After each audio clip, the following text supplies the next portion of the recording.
الحمد لله رب العالمين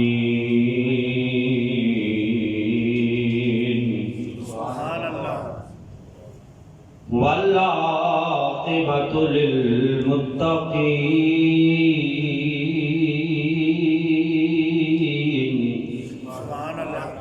والصلاة والسلام على سيد الأنبياء والمرسلين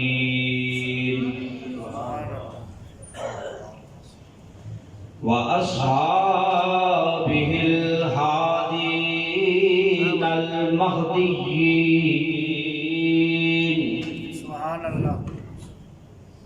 وأوليائه الكاملين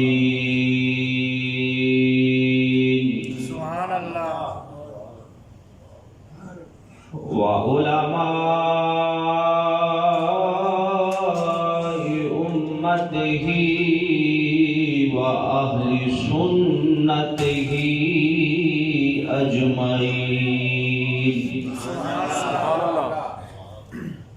أما بعد فأعوذ بالله من الشيطان الرجيم. بسم الله الرحمن الرحيم.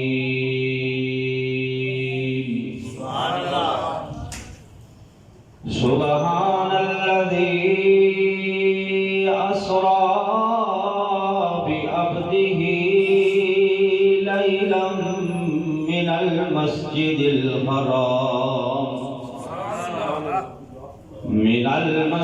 الحرام إلى المسجد الأقصى الذي باركنا حوله. آمنت بالله صدق الله مولانا العظيم وصدق رسوله النبي الكريم الأمين.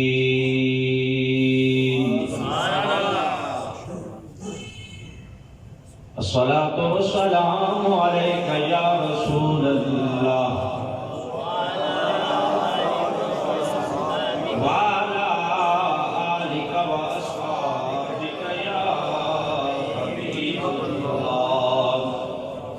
الصلاة والسلام عليك يا نبي الله وعلى آلك وأصحابك يا رحمة للعالمين.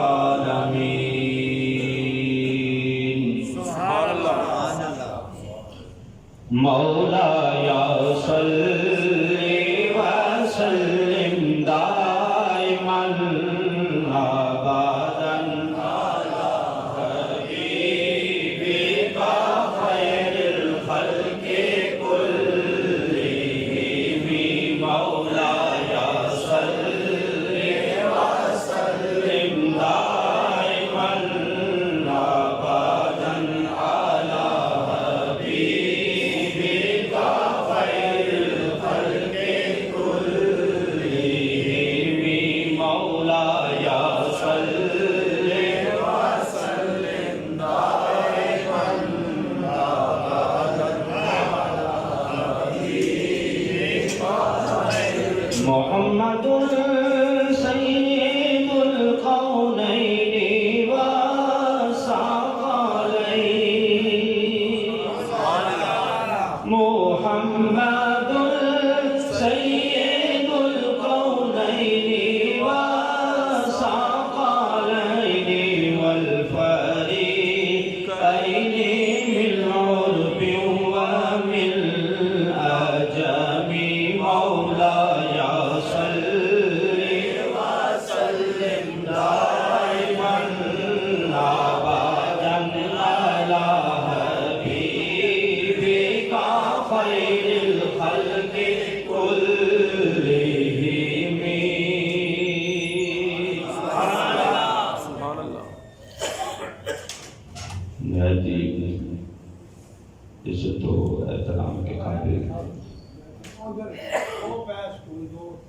برادران اسلام، آج کی جمعۃ المبارک کے خطبہ میں قبلہ اول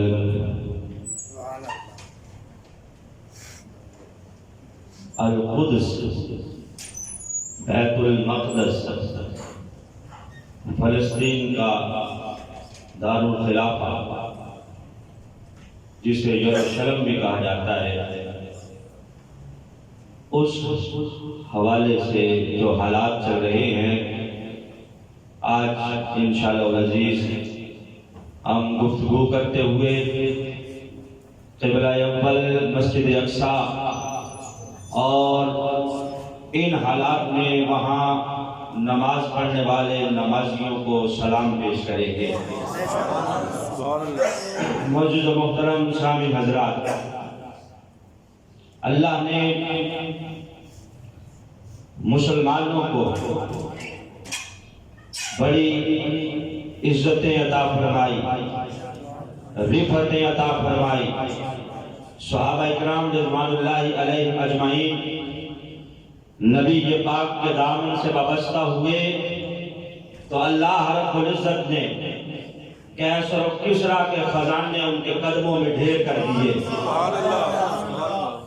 وہ صحابہ جنہوں نے رسالت میں آپ صلی اللہ علیہ وسلم کا دامن پکڑا تو اللہ نے انہیں عزتیں ہی عزتیں عطا فرمائی، رفعتیں ہی رفعتیں عطا فرمائی۔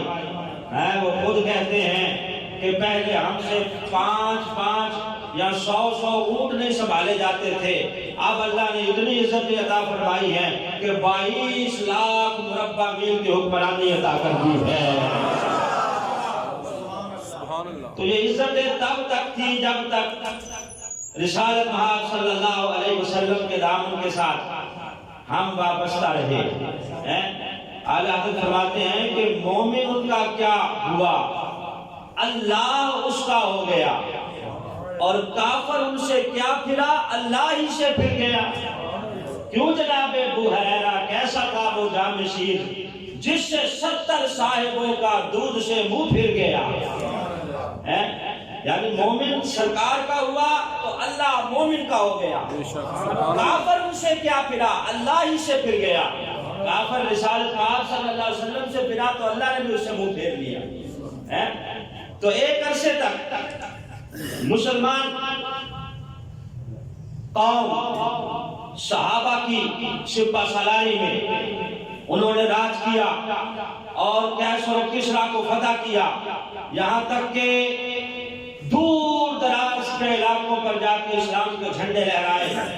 ایران، روم اور دیگر جو علاقے ہیں صحابہ کرام رضوان اللہ علیہ اجمعین نے فتح کیے۔ لیکن آج مسلمان جب دین سے دور ہے، جب وہ صحابہ کرام رضوان اللہ علیہ اجمعین والا جذبہ نہیں ہے، اور آج جب ہمارے اعمال میں کجی ہے، تو آج حال یہ ہے کہ 57 کے قریب مسلمان حکمران ہونے کے باوجود، مسلم ممالک ہونے کے باوجود، ایٹم بم ہونے کے باوجود اور طرح طرح کا جدید اسلحہ ہونے کے باوجود، ہر قسم کی سہولت ہونے کے باوجود، وہ نہتے فلسطین میں بسنے والے مسلمانوں پہ مظالم ڈھائے جا رہے ہیں۔ مسجد اقصیٰ لہو لہو ہے اور اس کے صحن میں آگ جل رہی ہے اور یہودی ڈانس کر رہے ہیں۔ جب بے سر و سامانی کا عالم تھا تب تو عزتیں تھی، رفعتیں تھی۔ اس وقت سامان کم تھا، آلات حرب نہیں تھے، ایٹم بم نہیں تھا، لیکن ایمان کے جذبے بڑے بلند و بالا تھے۔ تھوڑے ضرور تھے لیکن جتنے تھے وہ سارے ستھرے تھے، تھوڑے ضرور تھے لیکن جتنے تھے وہ سارے کے سارے اپنے کاج کے ساتھ اور اسلام کے ساتھ جو وابستہ تھے، متصل تھے، وہ سارے کے سارے مخلص تھے، کوئی منافق نہیں تھا۔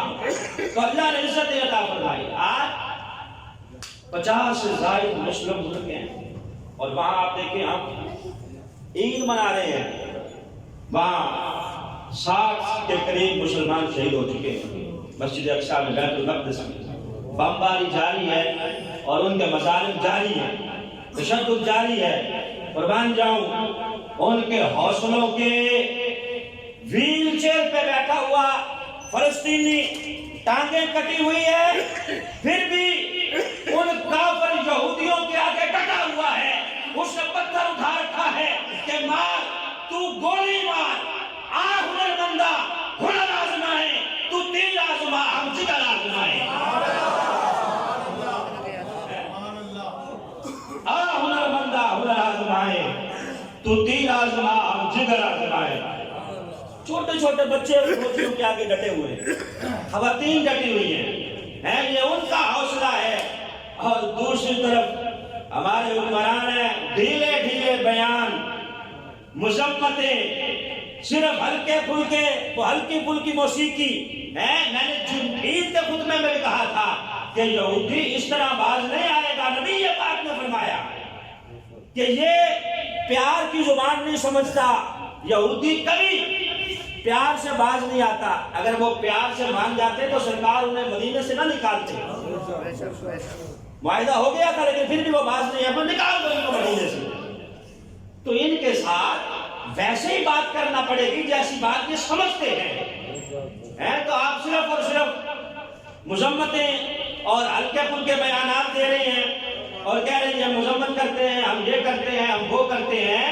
تو وہ جو OIC کا پلیٹ فارم ہے، مسلم ممالک کی جو جماعت ہے اکٹھی، وہ کب حرکت میں آئے گی؟ اکٹھے ہو کر کوئی بیان داغا جائے، کوئی ان کو کم از کم للکارا تو جائے۔ ان مسلمان حکمرانوں کی حالت زار دیکھ کر اور فلسطین کا جو حال ہے وہ دیکھ کر ہم صرف اتنا ہی کہیں گے کہ اے خاصان رسل، وقت دعا ہے، امت پہ تیری آ کے عجب وقت پڑا ہے۔ وہ دین جو بڑی شان سے نکلا سا وطن سے، پردیش میں وہ آج غریب الغربا ہے۔ اے خاصان رسل، وقت دعا ہے، امت پہ تیری آ کے عجب وقت پڑا ہے۔ فریاد ہے اے کشتی امت کے نگہباں، بیڑا یہ تباہی کے قریب آن پڑا ہے، کر حق سے دعا اے امت حق، اے امت حق کے نگہباں۔ خطروں میں بہت اس کا جہاز آ کے گرا ہے، خطروں میں بہت اس کا جہاز آ کے گرا ہے۔ ہم نیک ہیں یا بد ہیں، پھر بھی ہیں تمہارے، نسبت بہت اچھی ہے اگر حال برا ہے، نسبت بہت اچھی ہے اگر حال برا ہے۔ اے خاصان رسول، سب دعا کر دیں، اے خاصان رسول، وقت دعا ہے اور امت پہ تیری آ کے عجب وقت پڑا ہے، امت پہ تیری آ کے عجب وقت پڑا ہے۔ تو آج وہ بیت المقدس، وہ مسلمانوں کا قبلہ اول، وہ مسجد اقصیٰ جو بڑی متبرک جگہ ہے مسلمانوں کے لیے، صرف ایک مسجد ہی نہیں ہے مسجد اقصیٰ، وہ اس لیے بھی برکتوں والی ہے کہ قرآن نے اسے برکتوں والا کہا ہے۔ 15واں پارہ آغاز کہاں سے ہوتا ہے؟ سبحان الذی اسریٰ بعبدہ لیلا من المسجد الحرام الی المسجد الاقصیٰ الذی بارکنا حولہ۔ محبوب اللہ فرماتا ہے کہ پاک ہے وہ ذات جس نے سیر کرائی اپنے بندہ خاص کو مسجد حرام سے لے کر مسجد اقصیٰ تک۔ مسجد اقصیٰ کون سی؟ الذی بارکنا حولہ، جس کے ارد گرد ہم نے برکتیں رکھی ہیں، جس کے ارد گرد ہم نے برکتیں رکھی ہیں، وہ مسجد اقصیٰ جسے قرآن نے برکتوں والی مسجد کہا ہے۔ برکتیں کیوں رکھی ہیں وہاں؟ کیا ایسی برکتیں ہیں؟ تو اگر آپ تاریخ پڑھیں گے تو تاریخ کہتی ہے کہ وہ برکتوں والی جگہ اس لیے ہے کہ اس کے ارد گرد انبیاء کرام کے مزارات ہیں۔ 500 کے قریب انبیاء کرام کے وہاں مزارات موجود ہیں، اس لیے میں اللہ دی بارکنا حولہ، اور وہ جگہ انبیاء کرام کا مسکن رہی ہے، نبی وہاں آتے رہے ہیں، اس لیے بھی رب کعبہ کی قسم ہے وہ معتبر ہے کہ وہیں مسجد اقصیٰ کے ساتھ متصل حضرت مریم کا حجرہ بھی ہے، وہ حجرہ مریم جہاں آپ عبادت کرتی، قرآن کے اندر تفصیل اس کی جو ہے وہ ڈیٹیل موجود ہے. وقالت عمران کی بیوی نے کہا حضرت عیسیٰ کی ماں نے جب وہ حاملہ ہوئی تو کہا کہ یا اللہ اگر کوئی میرے ہاں بچہ پیدا ہو گیا نا بیٹا تو میں اسے بیت المقدس کی خدمت کے لیے وقف کر دوں گی. جب پیدائش ہوئی تو بچی تھی, کہنے لگے کہ میں نے تو بچے کی نظر مانی تھی کہ بچہ اگر پیدا ہوا تو میں بیت المقدس کے لیے وقف کروں گی, یہ تو بچی پیدا ہو گئی ہے اب کیا کروں. تو قرآن نے کہا یہ بچی کوئی عام نہیں ہے, یہ بچی کوئی عام نہیں ہے, یہ بچی وہ ہے کہ بڑے بڑے مرد بھی اس کا مقابلہ نہیں کر سکیں گے. یہ بہت سے مردوں سے زیادہ شان والی ہوگی. تو وہ جناب مریم سلام اللہ علیہا حضرت عیسیٰ کی ماں یہی بیت المقدس میں ان کا حجرہ موجود ہے. جب پروان چڑھی تو وہیں عبادت کرتی رہی. اسی حجرے میں بے موسمی پھل اللہ ان کے لیے اتارتا, وہ عبادات کرتی. حضرت زکریا ان کی کفالت کرتے. جب دیکھنے کے لیے آتے تو آپ کے سامنے بے موسمی پھل پڑے ہوتے, آپ کھا رہی ہوتی. حضرت زکریا پوچھتے کہ بیٹا یہ کہاں سے آئے ہیں, ان کا تو موسم بھی نہیں ہے. آپ فرماتی قالت ہوا من عند اللہ, یہ کہیں اور سے نہیں آئے بلکہ یہ تو میرے لیے میرے رب نے اتارے ہیں.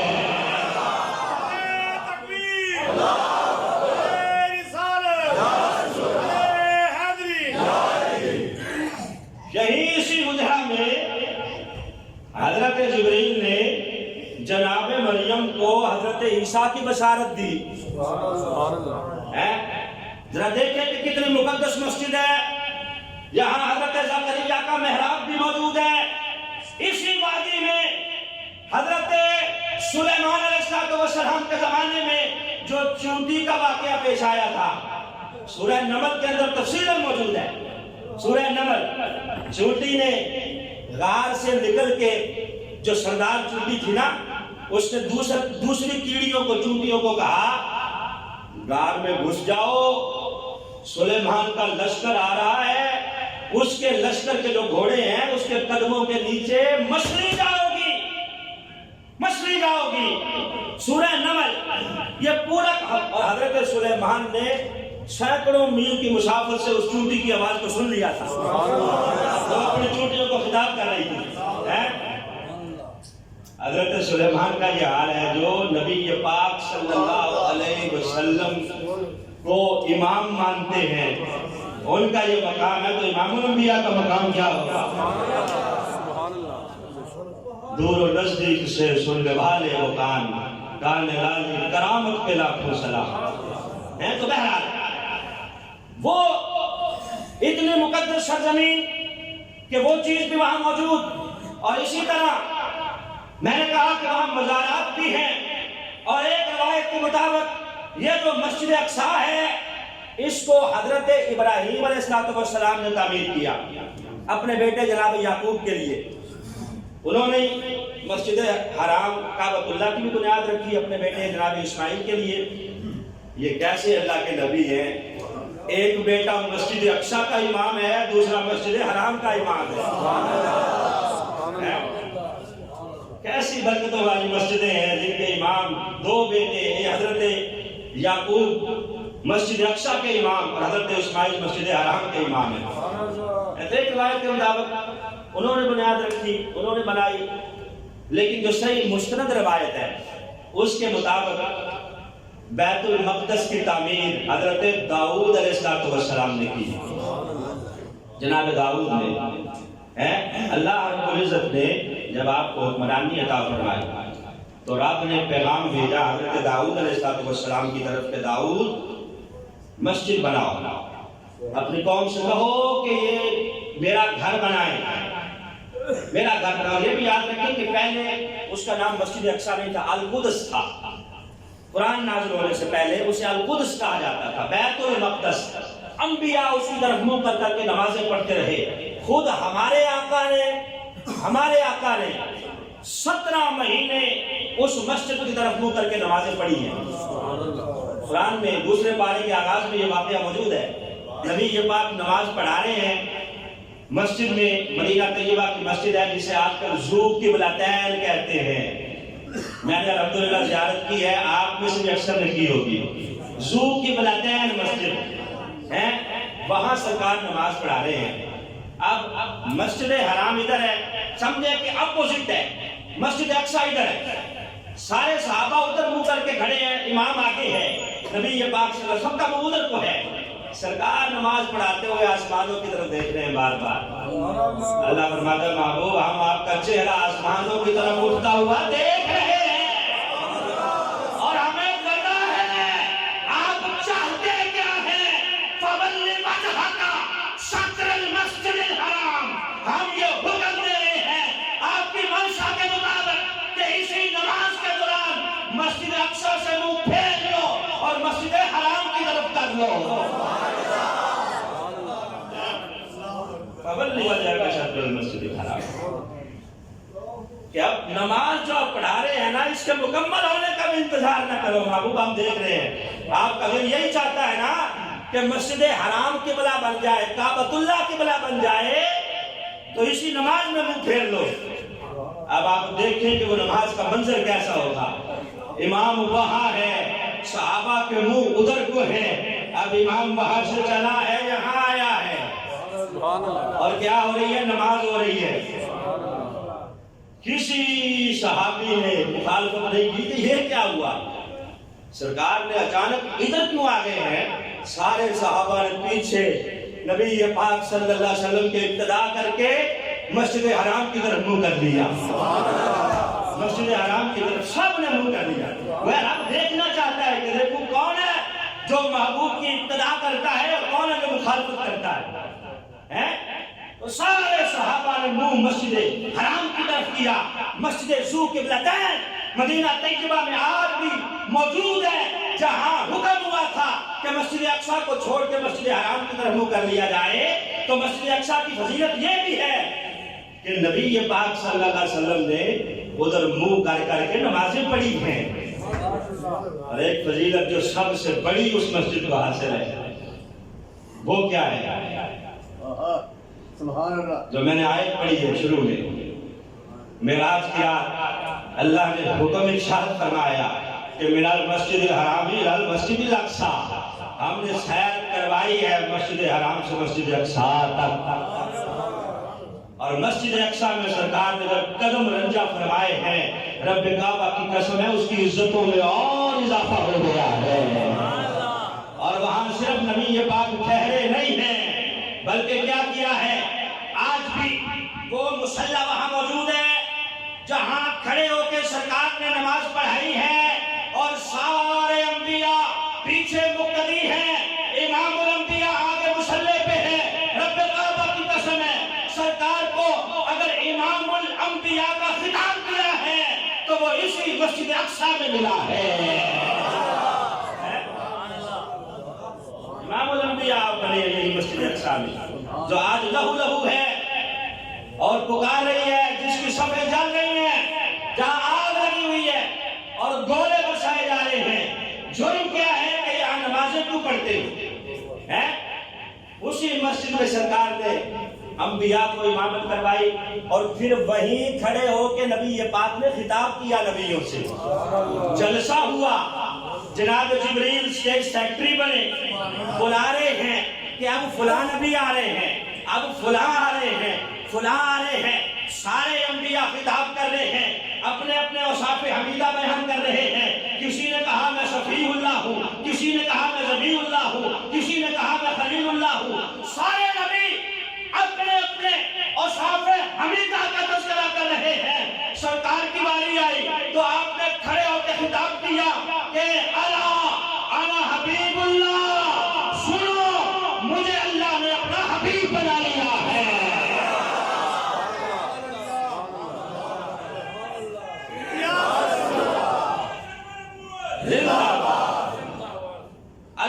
حبیب اللہ, مجھے اللہ نے اپنا حبیب, اور سارے نبیوں نے اپنا اپنا ذکر کیا. اسی مسجد اقصی میں صدیوں پہلے تیرے اور میرے آقا نے ہمارا تذکرہ بھی کیا, ہمارا ذکر بھی سرکار نے کیا. کیا کہا اس رب کا شکر ہے جس نے میری امت کو امت وسطیٰ بنایا، صرف مجھے عزت عطا نہیں فرمائی بلکہ اللہ نے میری امت کو بھی امتوں کا سردار بنایا ہے۔ میری امت کو بھی اللہ نے امتوں کا سردار بنایا ہے۔ سرکار مسجد اقصیٰ میں کھڑے ہو کے تذکرہ ہمارا کر رہے ہیں، وہ مسجد اقصیٰ، وہ مسجد اقصیٰ ہے۔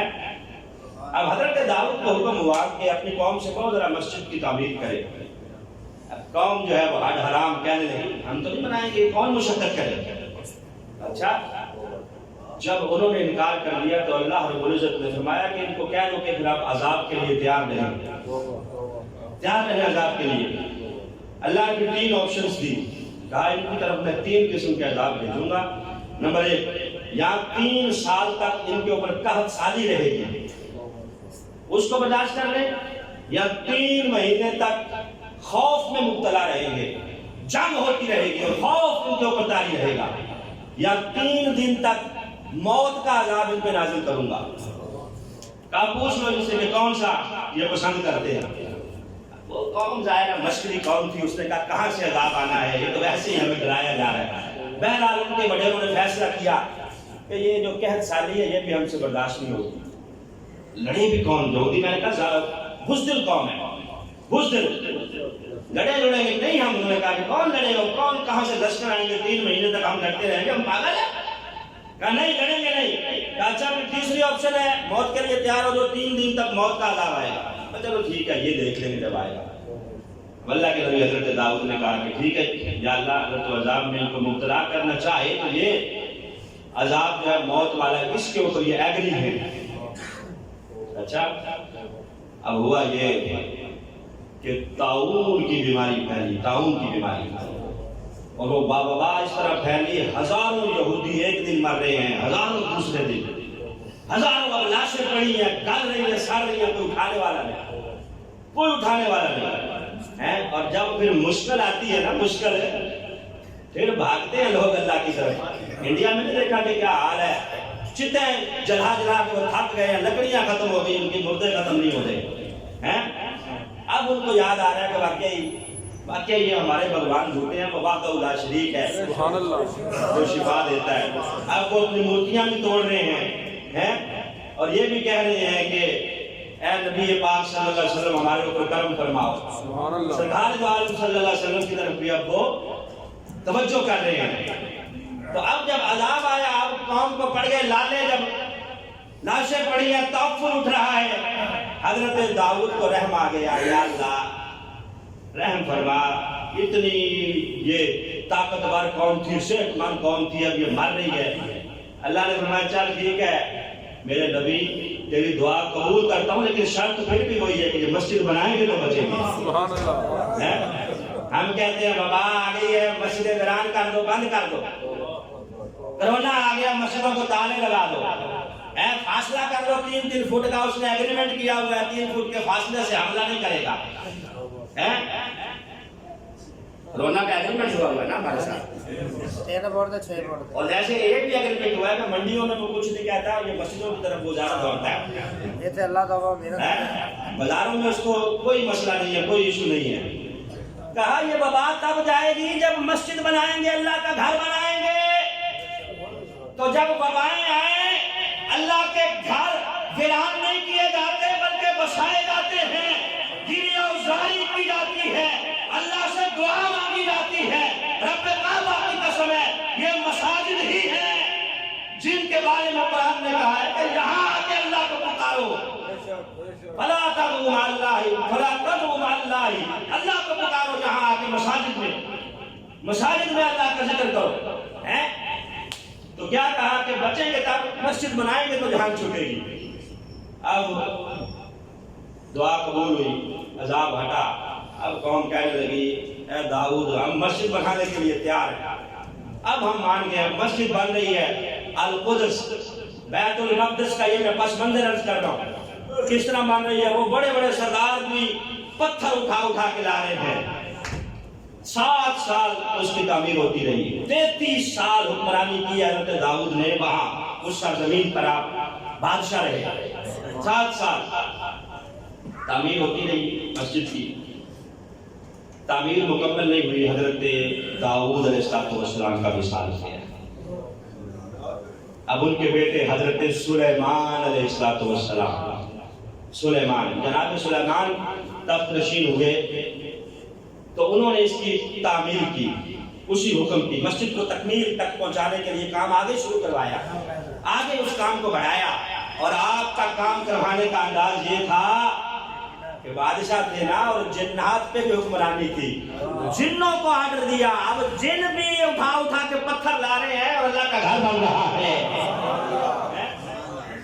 اللہ کا گھر بن رہا ہے۔ جب مکمل ہو گیا، تعمیر مکمل ہو گئی، تو اللہ رب العزت نے فرمایا کہ اے سلیمان، میں تجھ سے خوش ہوں، تو نے میرا گھر بنایا ہے، اب مانگ کیا مانگتا ہے؟ کیا مانگ ہے؟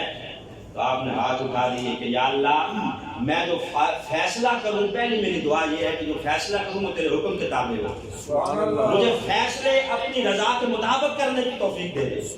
دوسرا، مجھے بادشاہت ایسی عطا کر دے کہ کسی کو عطا نہ کی ہو۔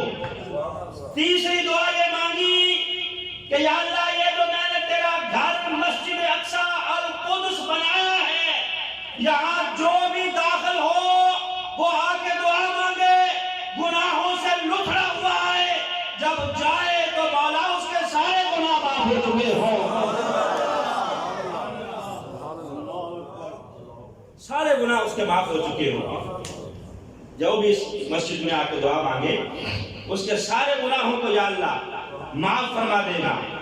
تو یہ حضرت داؤد علیہ السلام کے صاحبزادے جناب سلیمان، اللہ کے نبی نے جو دعا مانگی ہے، نبی یہ پاک فرماتے ہیں کہ پہلی دو دعائیں تو سب نے دیکھا کہ قبول ہوئی، کہ فیصلہ بھی آپ ایسا کرتے، لوگ شش کرتے، اور حکمرانی بھی اللہ نے آپ کو ایسی عطا کی ہے کہ جنوں پہ بھی بادشاہت ہے، پرندوں پہ بھی بادشاہت ہے، سب کی بولیاں اللہ نے حضرت سلیمان کو سکھا دی ہیں، قرآن پڑھا ہوا تفصیل کے ساتھ، سب کی بولیاں، سب ہر چیز کے اوپر حکمرانی حضرت سلیمان کی ہے۔ تو کہا کہ جو تیسری دعا ہے نا کہ جو اس مسجد میں داخل ہو اس کے گناہ معاف ہو جائیں، نبی یہ پاک فرماتے ہیں کہ یہ دعا بھی امید ہے اللہ کی بارگاہ میں اللہ نے ضرور پوری کی ہوگی، ضرور پوری کی ہوگی، کیونکہ نبی کی دعا تھی۔ اس لیے فرمایا کہ یہاں جو بھی آ کے دعا مانگے گا اللہ اس کی دعا کو قبول فرمائے گا۔ تو یہ اس مسجد کی تاریخی حیثیت، اور نبی یہ پاک صلی اللہ علیہ وسلم نے ارشاد فرمایا، سرکار سے پوچھا گیا نا کہ حضور سب سے پہلی مسجد روئے زمین پہ کون سی ہے؟ تو قرآن کہتا ہے اِنَّ أَوَّلَ بَيْتٍ وُضِعَ لِلنَّاسِ لَلَّذِي بِبَكَّةَ مُبَارَكَةً، پہلی مسجد جو روئے زمین پہ بنی وہ مکے میں ہے۔ کون سی؟ مسجد حرام، اللہ کا گھر، پہلی مسجد ہو۔ پوچھا گیا حضور پھر دوسری کون سی؟ تو نبی یہ پاک نے فرمایا دوسری مسجد جو روئے زمین پہ بنی وہ مسجد اقصی ہے، مسجد اقصی ہے۔ پوچھا گیا کہ حضور دونوں کے درمیان فاصلہ کتنا رہا؟ کہا 40 سال کا فاصلہ ہے، 40 سال بعد وہ مسجد بنی اور 40 سال پہلے یہ مسجد بنی۔ یہ نبی یہ پاک صلی اللہ علیہ وسلم کی حدیث پاک ہے کہ سرکار نے فضائل بیان کیے ہیں باقاعدہ مسجد اقصی کے۔ فرمایا جو مسجد حرام میں نماز پڑھے گا اللہ اسے 1,00,000 نمازوں کا ثواب عطا فرمائے گا۔ جو میری مسجد نبوی میں نماز پڑھے گا اللہ اسے 50,000 نمازوں کا ثواب عطا فرمائے گا، اور جو مسجد اقصی میں نماز پڑھے گا اللہ اسے 25,000 نمازوں کا ثواب عطا فرمائے گا۔ 3 مسجدیں ایسی ہیں جن کی طرف سفر کرنا بھی عبادت شمار ہوتا ہے۔ نبی یہ پاک نے 3 مساجد ایسی ہیں کوئی زمین پہ، ان کی طرف سفر کرنا بھی عبادت شمار ہوتا ہے۔ سفر کے ہر قدم پہ اللہ عبادت کا ثواب عطا فرماتا ہے، اور عبادت کی نیت سے ان مساجد کی طرف سفر کرنا جائز ہے۔ پہلی مسجد حرام، دوسری مسجد نبوی اور تیسری مسجد اقصی۔ یار یہ مسلمانوں کے لیے نبی یہ پاک صلی اللہ علیہ وسلم نے فرمایا، ورنہ یہودیوں نے جا کے وہاں نمازیں پڑھنی، یہ مسلمانوں کے مقامات ہیں۔ یہ مسجد اقصی کے لیے نبی یہ پاک صلی اللہ علیہ وسلم نے فرمایا کہ یہ یہاں نماز پڑھنے کے فضائل ہیں۔ اب آئیے ذرا میں اس مسجد کی یہ جو بیت المقدس ہے اور فلسطین ہے، یہ کس طرح عیسائیوں اور یہودیوں سے آزاد ہوا، ذرا میں یہ بھی اس کی ڈیٹیل بیان کروں۔ حضرت سیدنا فاروق اعظم رضی اللہ تعالیٰ عنہ کے زمانے میں یہ جو فلسطین کا علاقہ ہے فتح ہوا۔ نبی یہ بات نے پہلے پیشن گوئی فرمائی تھی کہ میں میرے وصال کے بعد اللہ اس علاقے کو فتح فرمائے گا۔ حضرت سیدنا صدیق اکبر نے بڑے لشکر بھیجے، ارد گرد کے علاقے تو فتح ہو گئے، ظاہر ہے دوسری مہمات بھی بہت تھی، جھوٹے نبوت کے دعوے دار انہوں نے سر اٹھا لیا تھا، کوئی زکات کے منکر ہو گئے۔ آپ نے بہت جہاد کیا، حضرت صدیق اکبر نے قریب پہنچ گئے فلسطین کے، لیکن آپ کے دور حکومت میں وہ علاقہ فتح نہیں ہو سکا۔ سیدنا فاروق اعظم رضی اللہ تعالیٰ کا زمانہ آ گیا، حضرت سیدنا فاروق اعظم نے لشکر بھیجا، حضرت عمر بن عاص کی قیادت میں یا حضرت ابو عبادہ بن جراح، ان دونوں کی قیادت میں لشکر جاتا ہے اور وہاں جا کے ارد گرد کے علاقے فتح کرتا ہے۔ فتح ہوتی جا رہی ہے، یہاں تک کہ یہ جو بیت المقدس کا ایریا ہے یہ فتح نہیں ہو رہا، یہاں یہودیوں کا بڑا جو ہے وہ مضبوط کیا تھا، یہ فتح نہیں ہو رہا۔ 4 مہینے تک جنگ جاری ہے، 4 مہینے تک جنگ جاری ہے، فتح نہیں ہو رہا۔ یہودیوں نے قلعے کی دیوار پہ چڑھ کے کہا کہ اے عمر بن عاص واپس چلے جاؤ اپنی فوجیں لے کر، تم سے یہ جو بیت المقدس ہے یہ فتح نہیں ہوگا۔ کہا کیوں؟ کہا ہماری کتابیں کہتی ہیں اسے جو بندہ فتح کرے گا اس کا نام عمر بن خطاب ہوگا، کہا وہ بڑا جری ہوگا، بہادر ہوگا، اسلام کے معاملے میں بڑا سخت ہوگا، اس کی شان یہ ہوگی کہ جب آئے گا خود پیدل آ رہا ہوگا، غلام سواری پہ سوار ہوگا، جب آئے گا تو لباس ایسا پہنا ہوا ہوگا کہ کرتے پہ پیبند لگے ہوئے ہوں گے۔ ہماری کتابوں میں باقاعدہ اس کی صفات موجود ہیں جو اس کو فتح کرے گا۔ اچھا، حضرت ابو عبادہ بن جراح نے جب یہ سنا کہا لو یہ بات ہے تو پھر یہ علاقہ فتح سمجھو۔ کہا کیوں؟ کہا تم جس کا تذکرہ کر رہے ہو وہ ہمارے امیر المومنین ہیں، قاتل المشرکین ہیں، دعائے رسول ہیں، مراد رسول ہیں، امیر المومنین ہیں، قاتل المشرکین حضرت سیدنا فاروق اعظم رضی اللہ تعالیٰ عنہ۔ اچھا وہ تمہارے امیر المومنین کہا پھر ٹھیک ہے بلاؤ ان کو، ہماری کتابیں بھری پڑی ہیں، ان کے اوصاف بیان کرتی ہیں کہ وہ فتح کرے گا۔ کہا بات ہی کوئی نہیں، آپ نے خط لکھ دیا وہاں سے مدینہ طیبہ۔ حضرت فاروق اعظم رضی اللہ تعالیٰ کے پاس خط آتا ہے، آپ نے خط پڑھا، مشورہ کیا صحابہ سے، کسی نے کہا کہ جناب آپ نہ جائیں، کوئی ضرورت نہیں جانے کی، پہلے ہی وہ مغلوب ہو چکے ہیں، فتح ہونے والی ہے، آپ کیوں اتنا سفر کر کے جائیں گے؟ حضرت علی المرتضیٰ رضی اللہ تعالیٰ نے مشورہ دیا جناب آپ ضرور جائیں، آپ کے ہاتھوں پہ اللہ فتح عطا فرمائے گا۔ اب چلے ہیں حضرت فاروق اعظم مدینہ طیبہ سے ایک غلام ساتھ لیا، ایک غلام، ایک ہی سواری ہے، سواری پہ سفر کس طرح ہو رہا ہے؟ طے ہو گیا ہے کہ باری باری سفر ہوگا، باری باری سفر ہوگا، یہ نہیں کہ میں آقا ہوں تو غلام ہے، تو آگے سے اس کی رسی پکڑے گا اور میں سوار رہوں گا۔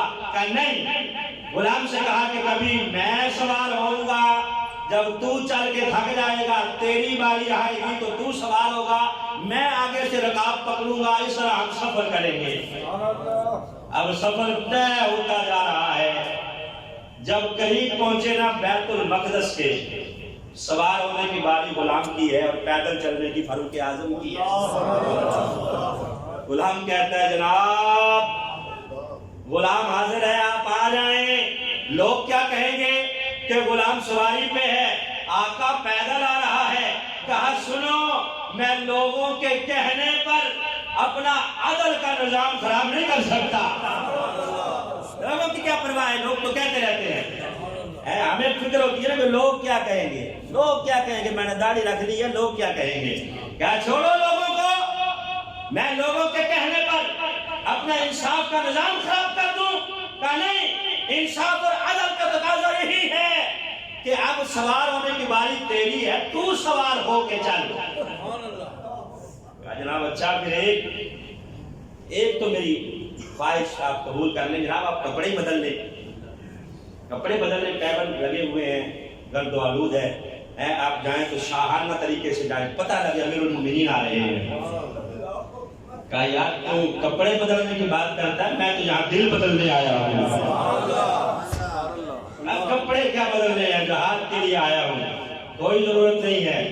آئے آئے دیکھو کس شان سے امت کا امام آتا ہے، ارے خود تو پیدل ہے سواری پہ غلام آتا ہے۔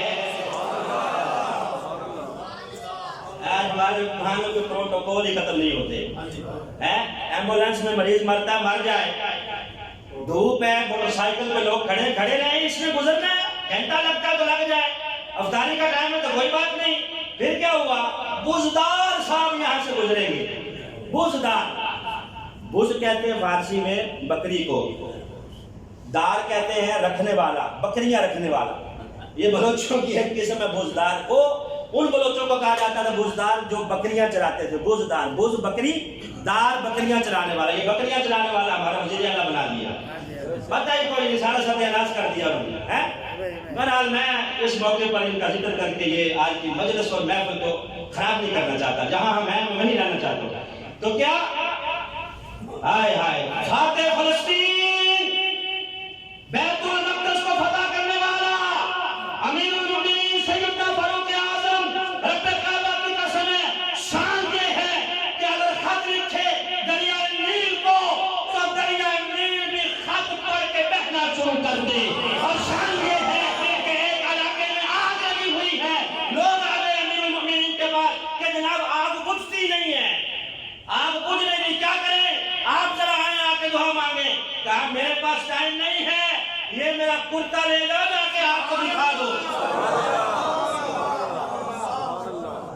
یہ میری چادر لے جاؤ، آپ کو جا کے کہہ دینا امیر المومنین کی چادر ہے، خود بخود بجھ جائے گی، خدا کی قسم ہے۔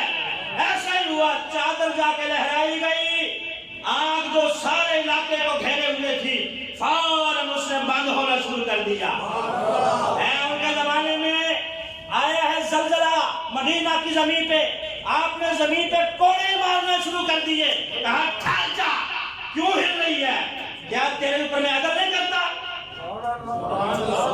عدل نہیں کرتا میں جو تمہیں ہلنا شروع کر دیا، لوگوں کو جو ہے وہ ہلاک کرنا شروع کر دیا، فوراً ساکت ہو گئی۔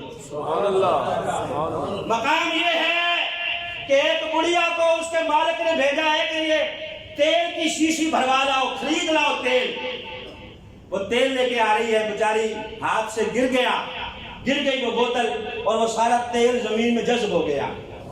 اب کھڑی رو رہی ہے کہ جاؤں گی تو مالک تو بڑا سخت ہے، مارے گا۔ فاروق اعظم کا گزر ہوا، بڑھیا روتی کیوں ہے، کہا یہ معاملہ ہے۔ اچھا، فوراً زمین کو حکم دیا کہ واپس اس کا تیل ڈال دے،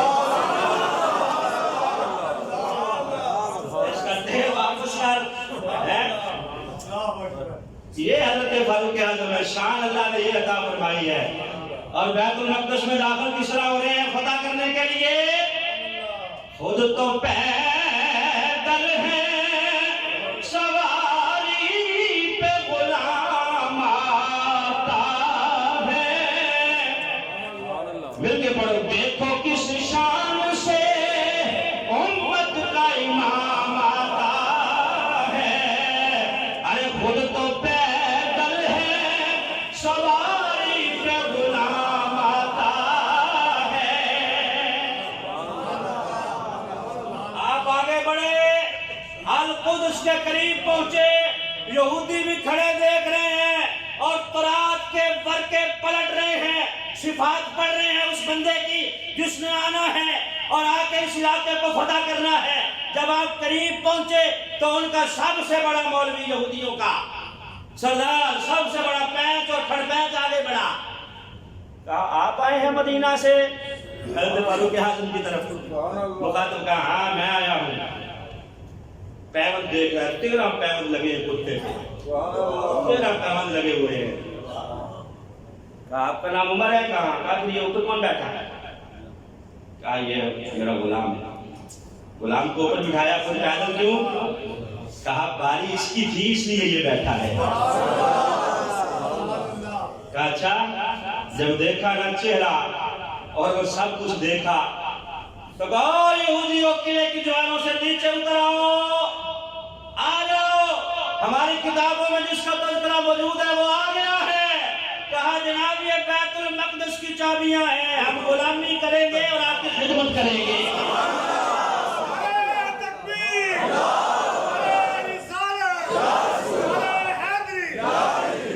ہم غلامی کریں گے جناب، ہم تو آپ کی خدمت کریں گے۔ یہ بیت المقدس کی چابیاں ہیں۔ تو حضرت فاروق اعظم رضی اللہ تعالی عنہ نے جب فتح کیا ہے بیت المقدس تو ایک بندے کا بھی خون نہیں بہا، اور انہوں نے معاہدہ کیا کہ جناب ہم آپ کو ٹیکس بھی دیں گے، رہنے ہمیں یہیں دیا جائے۔ ہمیں ٹھیک ہے رہو، تمہاری عبادت گاہوں کو بھی کچھ نہیں کہا جائے گا، تمہاری عبادت گاہیں سلامت رہیں گی، جاؤ اپنی جا کے عبادت کرو، جو کرنا کرو، لیکن بیت المقدس سے نکلو۔ نکال دیا ان کو۔ حضرت فاروق اعظم رضی اللہ تعالیٰ عنہ کے زمانے میں فتح ہوا بیت المقدس، جو آج مسجد اقصیٰ ہے۔ یہ اس کی تاریخ ہے، ٹائم نہیں ہے ورنہ میں اور بھی ذکر کرتا۔ یہ مسجد اقصیٰ کی تاریخ ہے۔ خیر کئی 400 سال تک مسلمانوں کی حکمرانی رہی، 400 سال تک۔ پھر یہ جو پوپ دوئم ہے، صلیبی جنگوں میں اس نے وہاں حملہ کیا اور اس کو جو ہے وہ فتح کر لیا، اپنے قبضے میں لے لیا۔ اب وہاں یہودیوں کی آبادی بھی تھی، مسلمانوں کی آبادی بھی تھی۔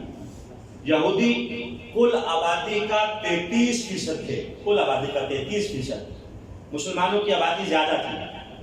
اب اس نے بندر بانٹ یہ کی کہ اس علاقے کو 2 حصوں میں تقسیم کر دیا، 2 حصوں میں 56% زمین یہودیوں کو دے دی اور باقی مسلمانوں کو دے دی، عیسائیوں نے 56%۔ حالانکہ وہ کل آبادی کا 33% ہے۔ جب بھی انہوں نے تقسیم کی ہے نا، انہوں نے مسلمانوں کے ساتھ ایسے ہی کیا ہے۔ بنسیر پاک و ہند آپ دیکھ لیں، پہلے جب یہ پاکستان بنا ہے تو یہ سارا پنجاب پاکستان میں نہیں تھا۔ یہ جو علاقہ ہے آپ کا گرداسپور کا اور یہ امرتسر کا، یہ جو فیروز پور کا علاقہ ہے اور ضلع جلندھر جو ہمارا آباء و اجداد کا ضلع ہے، وہ سارے کا سارا یہ علاقہ مسلمانوں کی یہاں اکثریت تھی۔ یہ سارا مسلمانوں کا ایریا تھا اور یہ پاکستان کی حدود میں اس نے آنا تھا، اور مسلمان وہاں بیچارے آرام سے بیٹھے تھے کہ یہ تو پاکستان کا حصہ ہے۔ اور پھر بعد میں وہ ایسی بندر بانٹ ہوئی کہ وہ سارا ان کو دے دیا، اور وہاں سے پھر کیسے ہجرت ہوئی ہے، جو پرانے بوڑھے بزرگ یہاں موجود ہیں ان کو پتا ہوگا کہ کس طرح سکھوں نے مسلمانوں کا قتل عام کیا۔ میرا یہ میں انشاءاللہ پاکستان کا جب دن آئے گا اس موقع پر میں عرض کروں گا، یوم پاکستان کا۔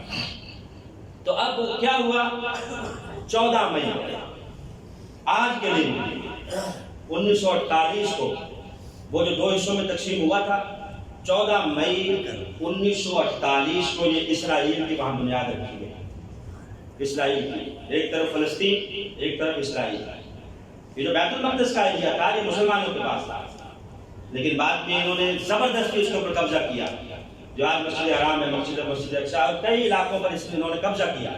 اس وقت انہیں صرف دریائے فرات کے کنارے کنارے ان کی آبادیاں تھی یہودیوں کی تھوڑی سی، لیکن بعد میں انہوں نے جو ہے وہ قبضہ کیا، زبردستی قبضہ کرتے چلے گئے۔ اور آج یہ کہتے ہیں کہ یہ مسجد اقصیٰ خالی کرو، یہاں ہم نے ہیکل سلیمانی بنانا ہے، ہیکل سلیمانی ہے یہ ہے۔ تو بہرحال یہ ایک ڈیٹیل والی بات ہے۔ تو بہرحال میں آج اس موقع پہ دعا کروں گا کہ اللہ مسلمانوں کی حالت ذات پر رحم فرمائے، وہ سیدنا فاروق اعظم رضی اللہ تعالیٰ عنہ والا جذبہ عطا فرمائے۔ اگرچہ اس وقت اگرچہ مسلمان جو تھے ان کے پاس اتنا اسلحہ نہیں تھا، کچھ نہیں تھا، لیکن اللہ نے انہیں غیرت بڑی عطا فرمائی۔ آخری بات ایک عرض کر دوں، میرا دل چاہ رہا ہے کہ میں بیان کروں۔ ایک صحابی ہیں حضرت عبداللہ بن ام مکتوم، عبداللہ بن ام مکتوم، آنکھوں سے نبینہ ہے۔ نبی پاک نے مغرب کی نماز پڑھائی، سرکار دو عالم صلی اللہ علیہ وسلم نے فرمایا، او میرے صحابہ فلاں یہودیہ ہے، وہ میرے شعر جب پڑھتی ہے نا، شعر تو وہ شعروں میں میری مذمت کرتی ہے، میری گستاخی کرتی ہے۔ کون ہے جو اس کا سر لائے، جو اس کا سر لائے گا میں اسے جنت کی ضمانت دیتا ہوں، جاؤ میں لکھ دیتا ہوں اللہ اسے جنت میں داخل کرے۔ کب نبی پاک نے یہ فرمایا؟ مغرب کی نماز کے بعد۔ سارے صحابہ بیٹھے ہیں، پیچھے کونے میں عبداللہ بن ام مکتوم بھی بیٹھے ہیں، آنکھوں سے نبینا ہے لیکن جذبہ ایمانی دیکھیں، وہیں گریہ ازاری کرنے لگے، یا اللہ میں لاچار بھی ہوں، محتاج بھی ہوں، کسی جنگ میں جا کے لڑ نہیں سکتا، میں جنگوں میں جا کے جنگ نہیں کر سکتا، میں محتاج بندہ، لاچار بندہ ہے، آنکھوں سے نبینا، نظر مجھ کو نہیں آتا، آج تیرے محبوب نے جنت کا وعدہ کیا ہے، یا اللہ اس یہودیہ کو میرے ہاتھوں سے اگر قتل کروا دے تو جنت میری پکی ہو جائے گی۔ اب سرکار نے تو آنکھوں والوں اور بہادروں کو کہا تھا نا، اس بیچارے کو تو نہیں کہا، لیکن دیکھیں جذبہ ایمانی، یا اللہ اگر یہ مجھے مل جائے نا موقع جنت پکی ہو جائے۔ پھر صرف دعا ہی نہیں مانگی، کیا کیا، گھر گئے، تلوار نکالی گھر سے، جا رہے ہیں لہراتے ہوئے، لوگ پوچھ رہے ہو جی خیر کدھر، کہنے بس نہ پوچھو، جنت کا سودا کرنے جا رہا ہے۔ پوچھتے پوچھتے پوچھتے پوچھتے اس یہودیہ کے گھر پہنچ گئے، اکیلی رہتی تھی گھر میں، اندر داخل ہوئے اور وہ سوئی ہوئی ہے۔ حضرت عبداللہ بن ام مکتوم نے کیا کیا، وار نہیں کیا کہ اگر وار کروں گا تو شاید وار جو ہے وہ ادھر ادھر ہو جائے، ظاہر نظر نہیں آتا، خطا ہو جائے، اوپر چڑھ کے اس کے جہاں وہ لیٹی ہوئی اتنا تلوار یہاں سینے پر آ کے اوپر سے دبایا، حدیث کے اندر موجود ہے، دبانے لگے اوپر سے یہاں تک کہ سینے سے وہ تلوار نیچے کی طرف گئی اور اس کے دو ٹکڑے کر دیے حضرت عبداللہ بن ام مکتوم نے، اسے دو ٹکڑوں میں تقسیم کر کے نعرہ لگایا کہ یا اللہ تیرا شکر ہے تو نے مجھے کامیابی عطا کی۔ تو جب جنگ لازم ہو تو پھر لشکر نہیں دیکھے جاتے ہیں، کیا کہا کہ یا اللہ تیرا شکر ہے یہ تو نے میرے حصے میں کیا۔ اب وہیں سے چلے گھر پہنچے، صبح نبی پاک نے نماز فجر پڑھائی، حضرت عبداللہ بن ام مکتوم بھی پیچھے کونے میں لگے بیٹھے ہیں، سرکار نے سلام پھیرا، صحابہ کی طرف منہ کیا، اپنے مصلے سے اٹھے، کہا صحابہ جانا نہیں ہے، بیٹھے رہو بیٹھے رہو، میں تمہیں جنتی بندے کی زیارت کروانا چاہتا ہوں، کہا جنتی کی زیارت کر کے جانا۔ سرکار اب یہاں صفوں سے خرامہ آگے بڑھے، آخری کونے سے حضرت عبداللہ بن ام مکتوم کا ہاتھ پکڑ کے یوں آگے لے آئے اور یہاں لا کے یوں ہاتھ اوپر کر کے کہا صحابہ جس نے جنتی آدمی دیکھنا ہو عبداللہ بن ام مکتوم کو دیکھ لے۔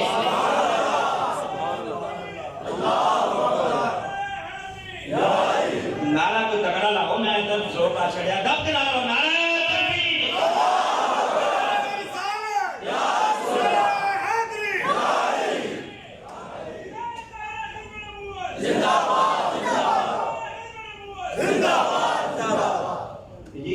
یہ غیرت والی باتیں یہ پتہ نہیں مسلمانوں کو بتانا ہم نے کیوں چھوڑ دی ہے، بس ایک ہی بات ہم نے رکھ لی ہے کہ اسلام امن کا درس دیتا ہے، امن کا درس دیتا ہے، امن کا درس دیتا ہے۔ وہ بھائی امن کا درس تو دیتا ہے، غیرت کا بھی درس دیتا ہے، اگر صرف امن کا ہی درس دیتا ہوتا تو بدر کا مارکا نہ لگتا، بدر کا، احد کا، حنین کا، غزوہ خندق، غزوہ تبوک، یہ ساری جنگیں کیوں ہوئی ہیں؟ اگر امن کا درس دیتا تھا تو پھر امن سے رہتے سارے، امن کا بھی درس دیتا ہے، جب لوٹ پڑ جائے تو پھر غیرت کا درس بھی دیتا ہے۔ عبداللہ بن ام مکتوم سرکار نے ہاتھ اوپر کیا، کہا یہ جنتی بندہ ہے، ہاتھ مان لیا، حضور پکی بات ہے نا؟ کہا ہاں، کہا میں نے اعلان نہیں کیا تھا، کہا تو کیا سمجھتا میں بے خبر ہوں، مجھے پتا ہے تو رات کا کام کر آیا ہے۔ پیچھے دیکھ رہے ہیں، ہم سوچ رہے تھے صبح ہوگی تو یہودیہ کا گھر ڈھونڈیں گے اور اس کے گھر پہنچیں گے اور پہنچ کے اس کا قتل کریں گے، ہیں ہم سے تو یہ نبینا ہی بازی لے گیا۔ میں اقبال نے کہا ترخانہ کا منڈا بازی لے گیا، حضرت غازی الدین کے موقع کیا کہا صحابہ نے، یار یہ حافظ جی ہیں، سب نے اب یوں ہیں، یہ کیا ہوا، ہم تو سوچ رہے تھے صبح اس کا گھر ڈھونڈیں گے اور پھر جائیں گے، ہے کہا یہ ہم سے تو یہی اچھا نکلا۔ تو بہرحال اگر آپ کے پاس بے شک کمزوری ہے، مال نہیں ہے، یا معیشت کے حوالے سے آپ کے پاس معاملات اتنے اچھے نہیں ہیں، لیکن پھر بھی للکارو تو صحیح یار، وہ اتنی بزدل قوم ہے خدا کی قسم لڑنے کے لیے کبھی تیار نہیں ہوگی. نبی یہ پاک کی حدیث ہے. حماس نے حملہ کیا ہے تو اس کو پتہ لگ گیا ہے. بہرحال ان کے پاس بیچاروں کے پاس حماس کے پاس کیا ہے، وہ اپنی کوشش کر رہے ہیں. تو میں صرف یہی عرض کروں گا کہ وہی جذبہ ایمانی ہمیں چاہیے. ان کے خلاف آج بھی اگر وہ فاروق اعظم والا روب اور دبدبا ہمارے حکمرانوں میں پیدا ہو جائے تو رب کعبہ کی قسم ہے اللہ ضرور فلسطین کو آزادی عطا فرمائے گا. آپ لوگ